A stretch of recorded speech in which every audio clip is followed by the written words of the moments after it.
आज उत्तराखंड का स्थापना दिवस है।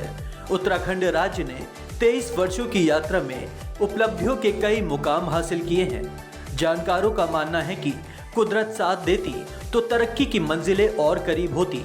जब जब उत्तराखंड ने विकास की रफ्तार पकड़ी, आपदाओं ने कभी उसे पूरी तरह से थाम दिया तो कभी धीमा भी कर दिया।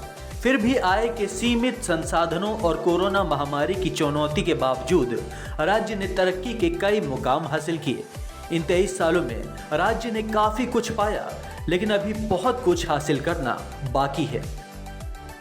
राज्य गठन से लेकर अब तक दर्जनों प्राकृतिक आपदाओं ने विकास की गति को प्रभावित किया। 2013 की महाप्रलय ने तो राज्य अर्थव्यवस्था की कमर ही तोड़ दी। 14,000 करोड़ से अधिक की परिसंपत्तियों का नुकसान हुआ, लेकिन तत्कालीन केंद्र सरकार ने 7,000 करोड़ रुपए से अधिक का विशेष आर्थिक पैकेज दिया। जैसे तैसे राज्य फिर खड़ा हुआ, आगे बढ़ा और रफ्तार पकड़ी तो कोविड-19 महामारी आ धमकी। कोरोना से राज्य की अर्थव्यवस्था को बहुत नुकसान हुआ। राज्य की जीडीपी शून्य से नीचे चली गई। राज्य अर्थव्यवस्था की रीढ़ पर्यटन कारोबार की कमर टूट गई। लेकिन इन महामारी से उत्तराखंड अब पूरी तरह से उबर चुका है।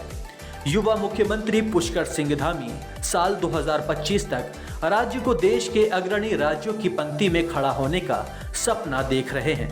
लेकिन राज्य के सामने आज सबसे बड़ी चुनौती आर्थिक संसाधनों की है। यही वजह है कि सरकार का अब पूरा फोकस अपनी आय बढ़ाने पर है। इसके अलावा पुष्कर सिंह धामी सरकार ने ग्लोबल इन्वेस्टर समिट के तहत भारी भरकम निवेश जुटा लिया है, जिसके बाद उत्तराखंड के विकास को कोई नहीं रोक सकता। खैर, कहा जा सकता है कि मुख्यमंत्री पुष्कर सिंह धामी ने 2025 तक उत्तराखंड को देश के अग्रणी राज्यों की पंक्ति में खड़ा होने का जो सपना देखा है, हो सकता है यह सपना 2025 से काफी पहले ही साकार हो जाए। Special report, Dastak times.